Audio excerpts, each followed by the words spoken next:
My husband proposed a spa trip, which was supposed to be a fun excursion for just the two of us. However, he ended up bringing along our son and his wife, with whom I had an icy relationship. He did this without even asking me. After we arrived at the hotel, my daughter-in-law said to me, "You know, if you hate us that much, just sleep in the parking lot or something." She and my son continued to mock me, and my husband did nothing to stop them. Finally, I lost my patience. "Fine, have it your way. I'll sleep outside tonight. Goodbye." With that, I stormed out to the hotel parking lot and sat in the rental car. Eventually, I decided to go for a nighttime drive to clear my mind. I enjoyed my drive through the city until dawn when I heard the screeching sirens of ambulances and fire trucks. I restarted my phone, which I had turned off to prevent more arguments throughout the night, and instantly received a tremendous amount of incoming calls from my husband and son. "Honey, where are you? What are you doing? Do you have any idea how many times I've tried calling and texting you?" My husband and son were near hysterics at this point, yelling and sobbing at me over the phone about how their indoor smoking had caused a major fire commotion at the hotel. Throughout all of this, neither of them so much as offered the simplest of apologies to me. I was absolutely disgusted. So when I had a chance to speak, I asked my husband, "Hey, which is more important to you, me or Eric and his wife?" "What? Where did that question come from? This is not the time to get into all of that." "No, trust me, I get it. It's all crystal clear to me now. Eric is yours and that woman's child. Anyway, you don't care about me at all anymore." My husband and son both went dead silent, bewildered by my words. With the floor all mine, I slowly began revealing a secret. The secret that my husband and I had kept from our son until the severity moment. My name is Lucy. I'm 46 years old. My husband Ben and I have been married for 20 years. We both work for the same toy manufacturing company. We have a son, Eric, who recently married his college sweetheart, Amy. To those around us, we seem to be a normal, happy family. But everything is not as it seems. One evening when I was cooking dinner after work, I saw that my husband was in his office doing some research on the computer. "Ben, what are you up to in there?" Genuinely curious, I peeked into the office to see that Ben was scrolling a travel agency website. He looked back at me and said, "I was just thinking that it's past time we made some travel plans." I replied, "A trip? That sounds great." I squealed in excitement. "You know, we're both always working, so we don't get many opportunities for a nice little vacation. I want to get out there and stretch my wings once in a while. Don't you?" "Yes, I absolutely do. I've been thinking the same thing." Thankfully, we were entering our company's off-season, so it was easy for the two of us to take some time off. Just thinking about the trip made me so excited. My husband was helpful around the house right after we got married, but he eventually stopped doing housework altogether, saying he was always too tired after work, so I was left to do most of it myself. Working and doing all that housework was starting to get exhausting, but a trip like this would be just what I needed to relax and blow off some steam. Most of all, I was just overjoyed that my husband, who seemed to be only interested in himself and his work, and rarely even spoke to me on some days, wanted to go on a vacation together. I've already started planning the trip and it's going great, but there is something that I'm not sure I should even tell you. Something you shouldn't tell me. Well, now I really want to know. What is it? You probably already know where this is going, don't you? It's about Eric and Amy. Upon hearing the names of my son and his wife, my smile instantly faded. Yes, that's right. My son Eric has seemed to genuinely dislike me ever since junior high. He mostly ignores me when I call out to him, and on the rare occasion that he does respond, he says, "It's nothing, Mom," or "Don't talk to me." In the worst cases, he would say, "Get back to cooking," or "Just give me my allowance."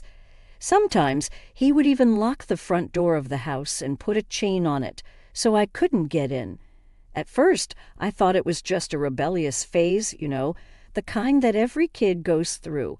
But when his awful behavior continued for several years, I started to get worried and consulted my husband about it several times. However, I got the same answer every time. That's just part of being a teenager, isn't it? You were a kid once too. You should understand. He never tried to discipline Eric, no matter how badly his behavior affected me. I really did try to understand, but no matter how many times I tried to confront Eric, his attitude or behavior never seemed to change. When he married Amy, I wasn't invited to the wedding, nor did I receive any kind of thank you when I sent a letter of congratulations. Eventually, he brought Amy to our house to introduce us. From the moment I met her, I knew we were not compatible. With her brightly dyed hair, pierced ears, gaudy makeup, and flashy clothes, she looked about as bold as she acted. Amy acted normally in front of my husband and Eric, but as soon as she was alone with me, she dropped the act. She sat there, staring at me, glaring. Then she said, "No wonder Eric hates you." With those blunt words and a hateful expression on her face, I realized that she was actually a perfect match for Eric. As you might have guessed, they had no children and seemed to be living, let's say, freely. Even though she hated me just as much as Eric did, they came by the house pretty often. Every time they came over, they did nothing but linger around and say abusive things to me. They would often stay until dinner. Each time I would do all the meal preparation and clean up by myself. During dinner, he would always demand that I bring him additional drinks and snacks, no matter how much food was already on the table. It always hurt my feelings and made me uncomfortable.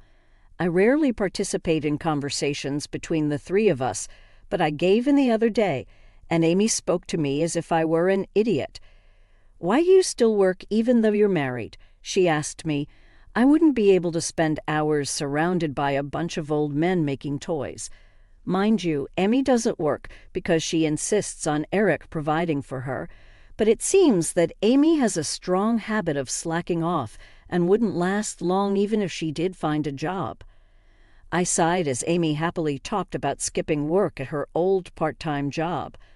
Unable to bear such selfish and arrogant behavior from the two of them, I once again asked my husband for advice, to which he said, "Eric is still growing out of his rebellious phase, and maybe he is a bit troubled, but surely Emmy isn't so bad, right?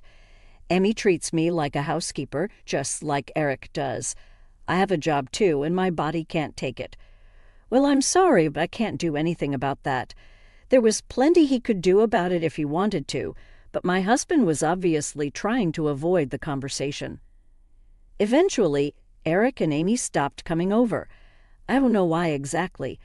Maybe they just didn't want to see me anymore, or maybe they decided they were financially stable enough not to need to depend on me for free dinner several nights a month.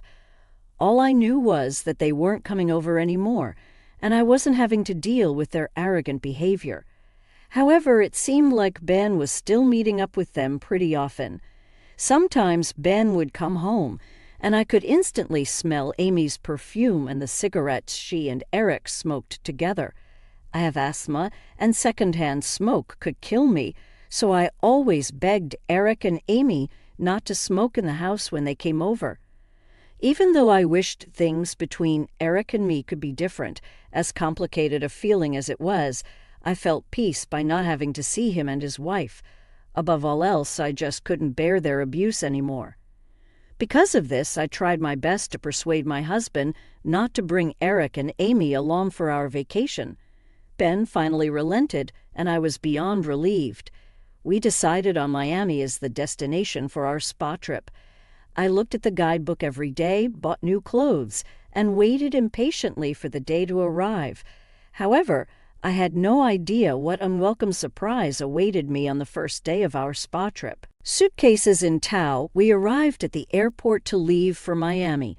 As we made our way to the gate, my husband suddenly stopped, turned around behind me, and said, "There you are, you two." "Hi, Lucy." I turned around at the familiar voice, and to my surprise, Eric and Amy were standing there. "What? Why are you here? Didn't Dad tell you?"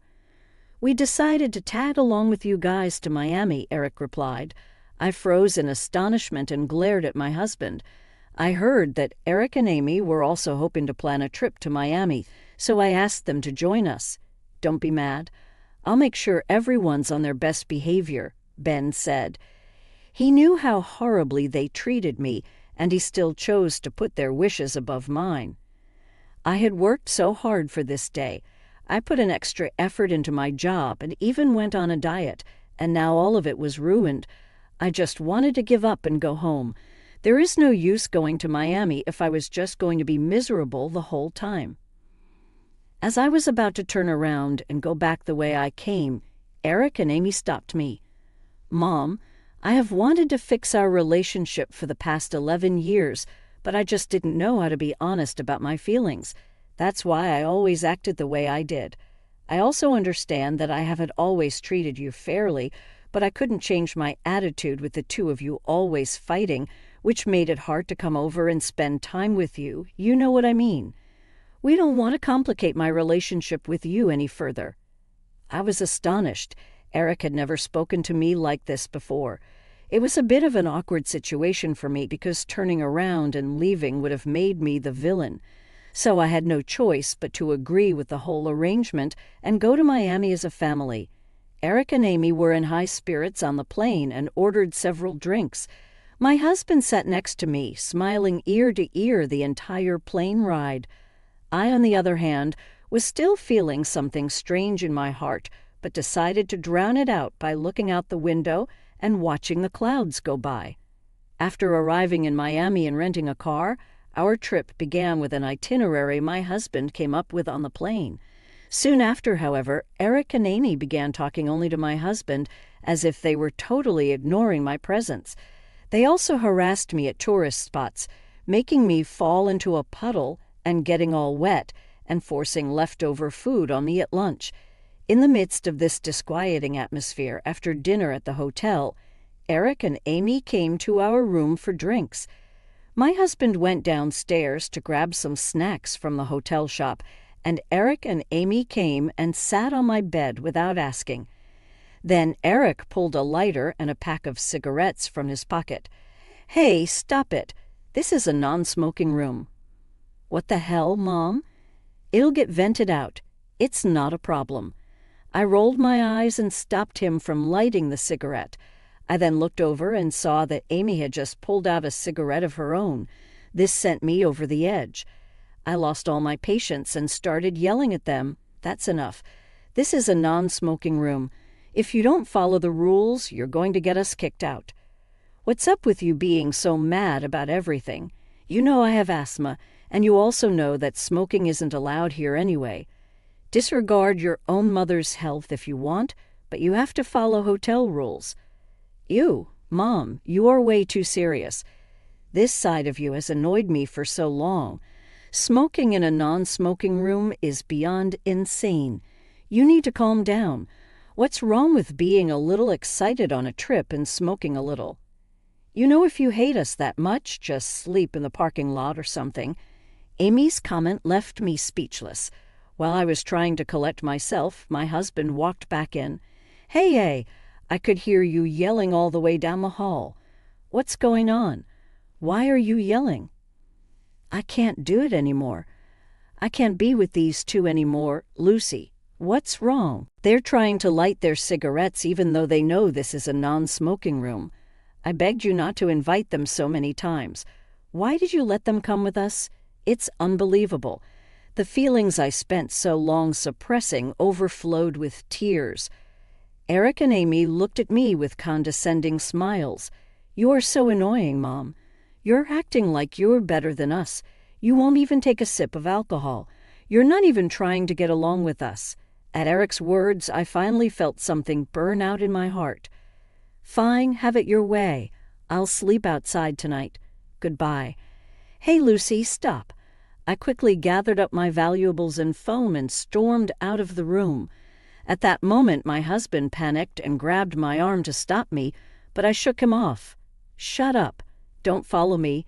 Leave me alone." With hurried steps, I left the hotel and headed for the parking lot.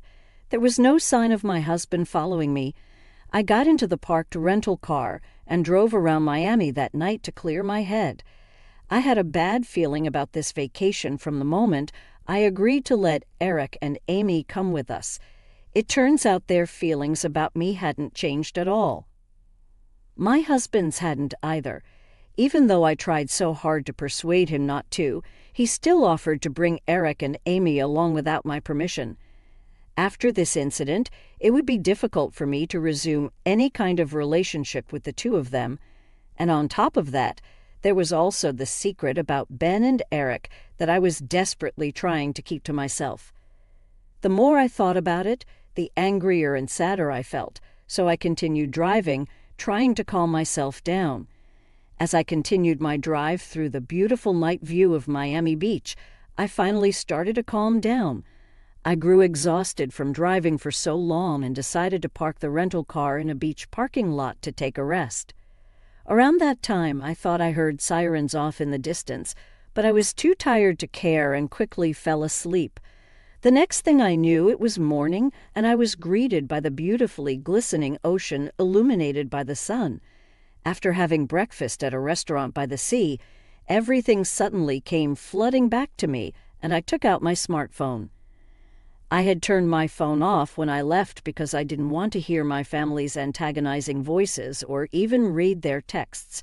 Now that I was feeling more calm and collected, I wondered what my husband and the others were up to now, so I turned it back on. I found that I had received a tremendous number of phone calls and texts since 11 p.m. last night. The number was no less than 30 or 40. Immediately after the dozens of notifications popped up, I received a phone call from my husband. "Honey, where are you? What are you doing? Do you have any idea how many times I've tried calling and texting you?" Ben was half yelling, half crying. "What do you mean?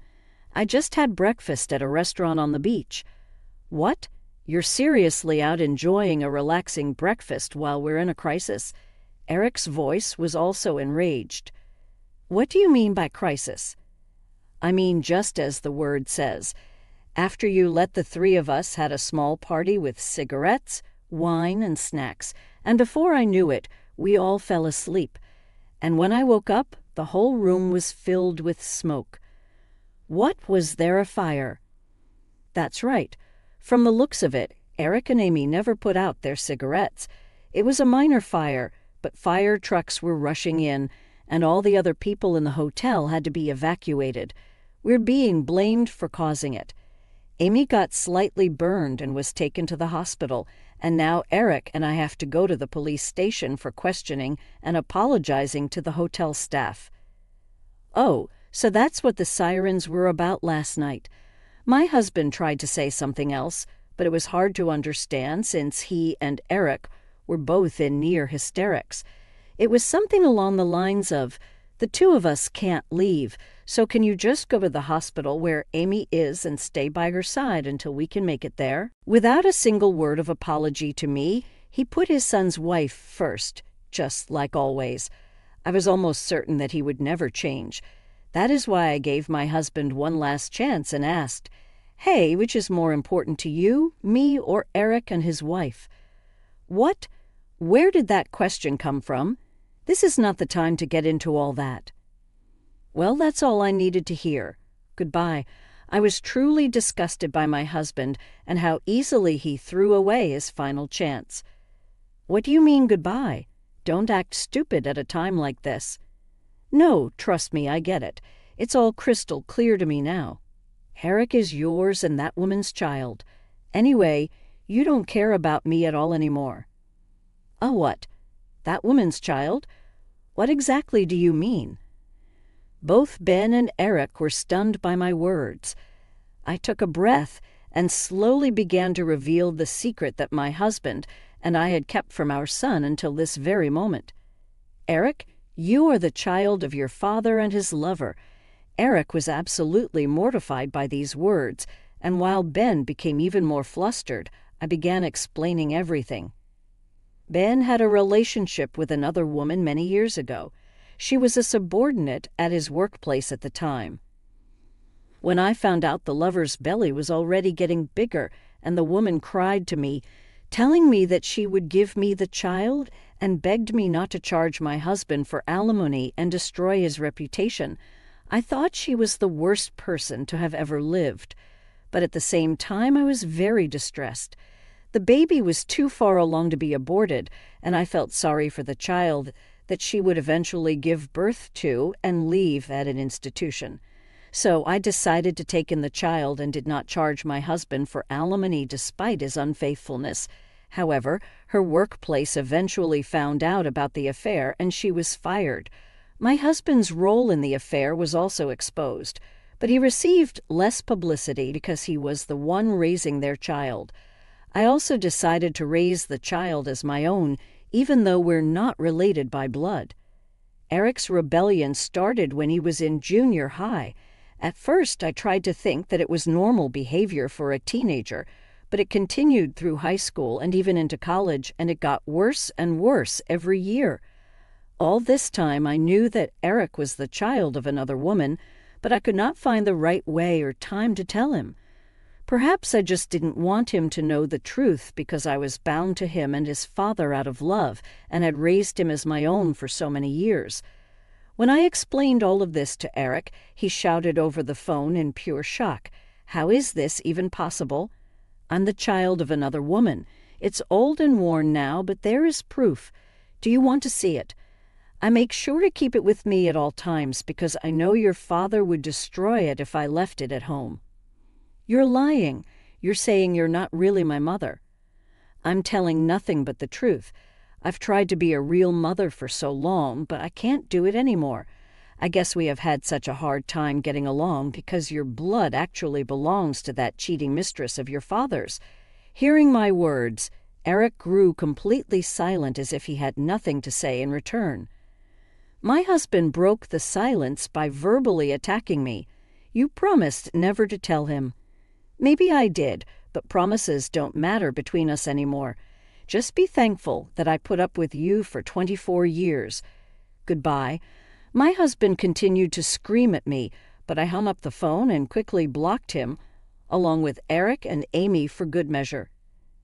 After that, I returned home after enjoying the Miami trip alone without ever going back to the hotel or hospital. I then packed up my belongings and brought everything to my parents' house, prepared the divorce papers, and sent them to my husband. Afterwards, a colleague at work told me what happened to the 3 people I used to consider family. He told me that the police had berated them for a long time about smoking in the non-smoking room. Then the hotel demanded a large amount of compensation from them for property endangerment and causing a disturbance. Ben, Eric, and Amy would have to somehow come up with a large sum of money on their own. Later, with the help of a lawyer hired by my parents who heard about the situation, Ben and I quickly finalized our divorce. Furthermore, word of our separation quickly spread throughout our workplace, and Ben, who is not performing as well as he used to, quietly resigned. I heard that Ben was unable to find a new job, borrowed money from all kinds of acquaintances, and finally went broke. Eric's income and mental state have apparently also become unstable due to this incident. He and Amy have been arguing every day and are deeply unhappy in their marriage due to the stress of their increasingly difficult life. As for me, I found myself completely absorbed in the beach's charm, and now I go back to Miami several times a year with my parents and friends. My work life is better than ever, and my hard work is being recognized more than ever before. Without Ben around to steal my thunder, I have been appointed as manager